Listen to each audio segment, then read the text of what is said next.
Hello everyone and welcome to the second spring 2025 update from GavsWeatherVids. So we started our spring updates last week and here we go again. We've got update number 2 for spring 2025. This week we're going to be looking at autumn to spring data. And I should get over that for you in a moment. Just to say but first, the video today was our 6 AM UK weather forecast. Going to be live at 6 PM as well. So check out all today's videos, content, live streams, etc. etc. So show everyone for doing that. Thank you so much, Richard, for our lovely spring updates here. Thank you so much, Rich. I love it. Love it. We're going to be naming the tit there. In a couple of weeks' time. So get your thinking caps on, post them in the comments. I'll compile everybody's names for the bird, and yes, we will be. I'll put everybody's names on the name picker in a couple of weeks' time. So we shall name a little birdie there. So get your thinking caps on, everyone. Thank you, Shadow, Richard, Ricardo. Thank you so much, Richard, Ricardo, Rich, for our spring updates here. And thank you so much to Shrine Bruin as well for sorting out all of the years for the update. Hashtag Team Gav did an amazing job as always. So much, guys. Love it.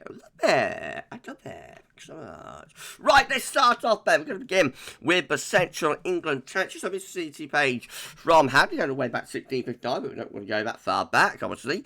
No, you can see that for 2024.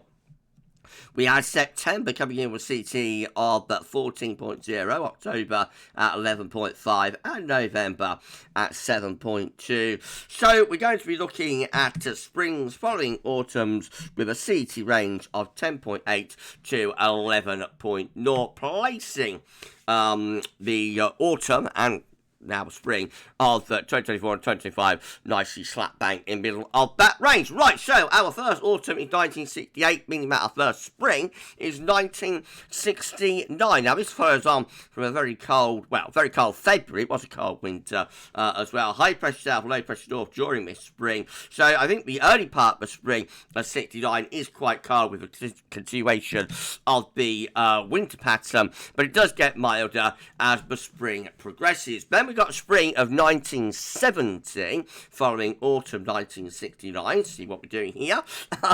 Now, this one is a cold early spring. Anyway, very cold and snowy during the first week or so of March. Really exceptionally snowy spell then. And the rest of the spring is quite cold as well, but I think it gets warmer later on. It has a very warm June in 1970, but of course that doesn't really, that's not really relevant for the spring.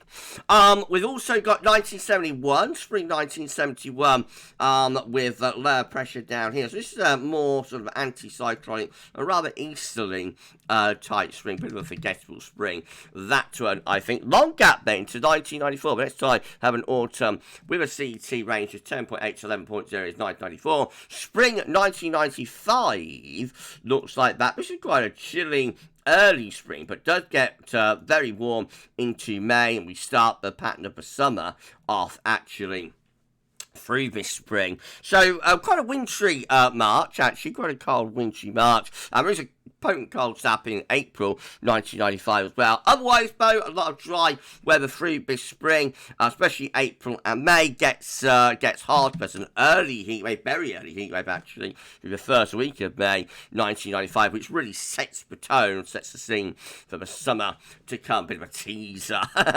We love a teaser at GavsWeatherVids, as you all know. Right, our next spring is 1998, following the autumn of 1997. This was plenty of high pressure in the Atlantic, low pressure from here, winds coming in from a north or northeasterly direction. So this again quite cold through the early part of the spring, especially in April. Actually, there's flooding rains. I'm sure people remember it well. Flooding rains in April of 1998, followed by a very cold Easter weather. Hold on.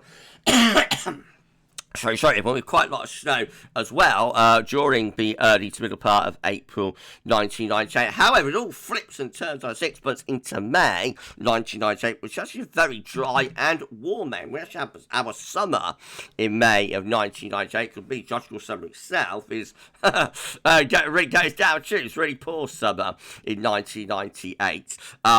Summer in 98 happens in May, but we have to go through like a cold April with flooding rains to get there. Was it worth it? I don't know.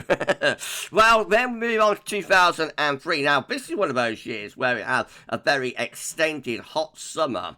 Lots of high pressure across the north and west Europe. Low pressure is out in the Atlantic, and winds are coming up from a southerly direction. So the thing with this spring is that the summer pattern is getting going. There's lots of southerly winds through the summer of 2003, culminating in a tremendous and ferocious heat wave that takes place during August of 2003. Well, the pattern for that summer actually begins in the spring, actually begins in March 2003, and it's on and off, getting gradually hotter and hotter through the spring into the summer, and it still goes on into the autumn, September, even October, displaying the, well, definitely September anyway, displaying the very warm summer pattern. So a really extended summer, and the beginnings, or the first signs of that, begin in the spring of 2003. Then we've got 2017. This is a warm and dry spring, plenty of high pressure across the west of Europe. So warm, dry, mostly fine spring there in 2017. We've got 2018, which is much more unsettled, with low pressure out to the west, high pressure is up here, winds coming up from a warm southerly direction. Again, it's a hot summer, and we see some hints of it through the spring of 2018, but this is a much more unsettled spring as well compared to 2003. However, of course, it starts off with a big show east. We actually have our coldest March and spring days on record. On the first day of spring, 2018, on the first day of March. So it starts really freezing cold, severely cold, but the rest of the spring is generally, well, March 2018 does have further cold stats. There's another mini beats, I think, the second half of March 2018. But April and May, anyway, are much warmer months, if rather unsettled. Then we've got 2019, which I think also has quite a lot of dry and warmish weather through much of northern and western Europe. And then we've got the spring of 2021 shown at next. This is a cold spring, especially March, especially April and May, actually, not as much in March, but April and May. I think April is the coldest April since 1986, and May is the coldest May since 1996 in 2021. Overall, it's one of the coldest springs, certainly of the recent century, of this century, with high pressure up towards Greenland ice and blocking things out, deep trough of low pressure across the north and the west of Europe. Right, let's put all that together then. This is how all March combined, looking following Autumn CET range of 10.8 to 11.0. And it's a cold signal ready for these Marches, with a mid-Atlantic ridge, plenty of low pressure across Europe, and winds coming in from a north or northeasterly direction. So you could certainly envisage a cold March is favoured there. Probably a cold April being favoured as well, with high pressure blocking around Iceland. Again, trough of low pressure to our east. Winds could easily be coming in from a north or northeast direction with these Aprils. Again, there are exceptions like 2003. It's in the mix. That's a very warm and dry April. So, you're putting it all together and you're coming up with an overall analogue. But there will, of course, be individual years within that package that are doing things differently.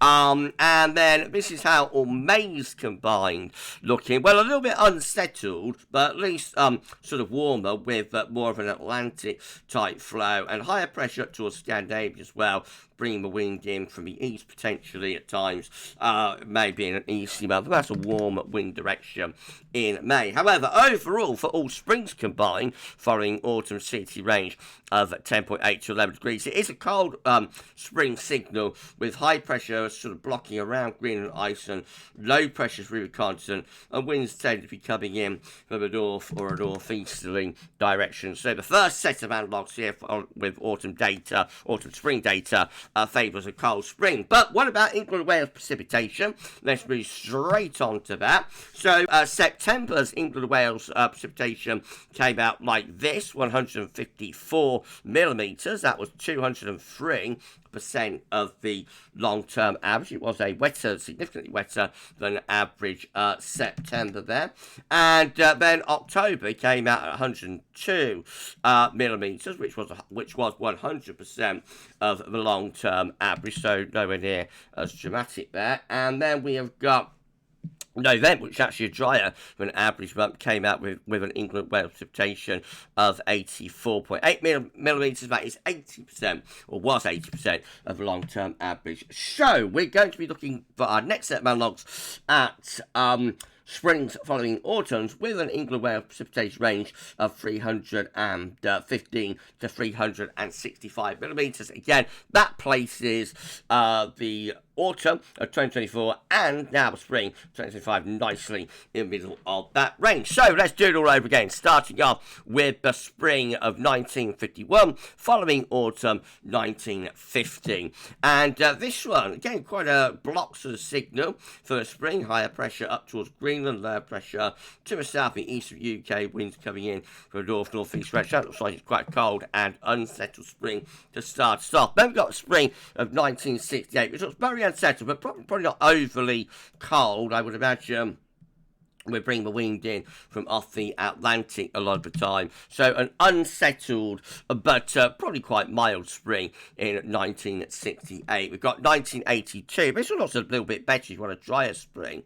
Plenty of low pressure up to the north and higher pressure ridging in from the southwest. So spring 1982 should be a drier and probably milder spring as well. Spring 1983 shows up next following autumn England-Wales precipitation 315, 365 millimetres. This one has a very prolonged cold spell, actually, during the spring of 1983.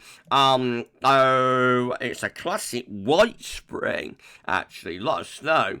White Easter, I should say. Classic white Easter with a lot of snow in 1983. Very wet May as well. Overall, that's a pretty grim spring.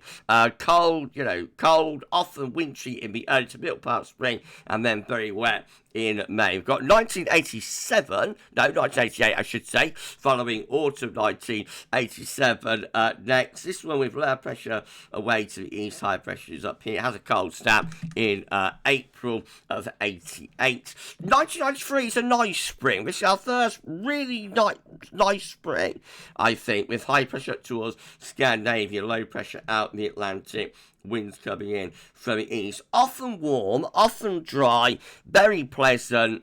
That's a really nice spring that we have in 1993 following autumn 1992. That's the first, what I would class as a really nice spring. Other than, I suppose, 2003 is in mix. Well, forgot about that year.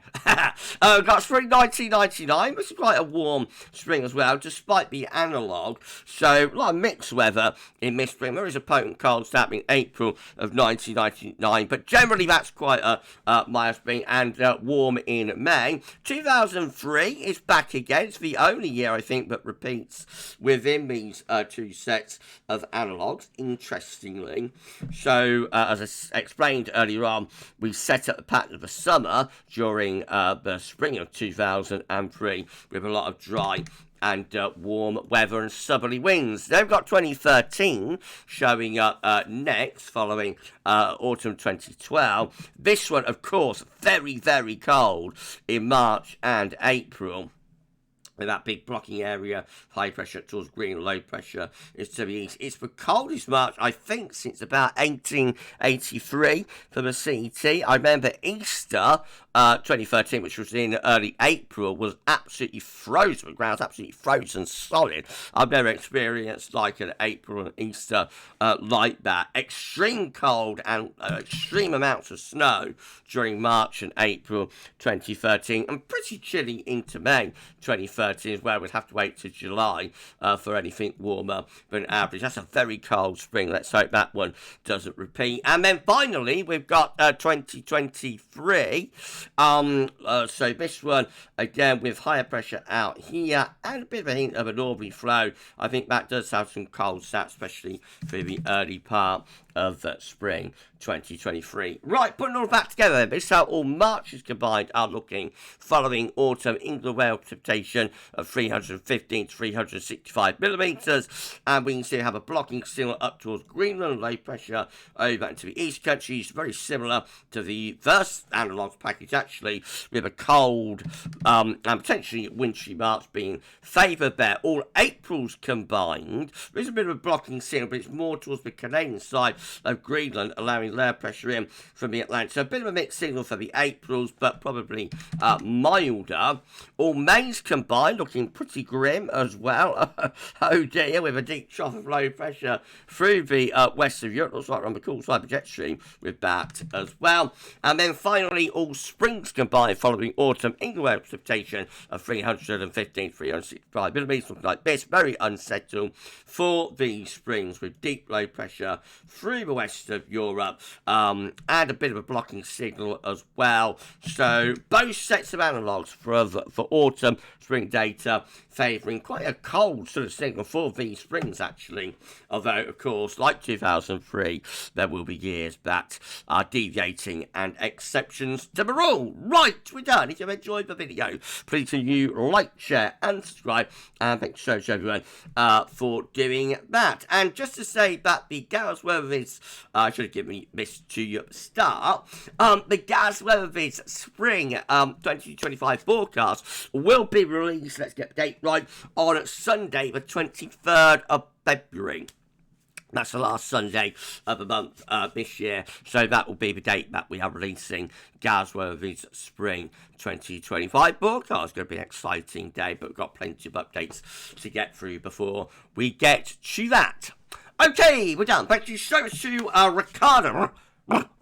So to Richard Shaw for the spring updates gift, and thank you so to Shrine Bruin as well, sorting out all of those years. We'll be back next week with our third spring update and more, spring data.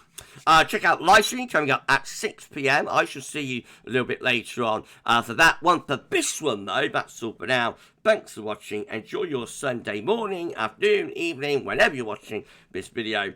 And we'll see you again with more very soon. Bye for now.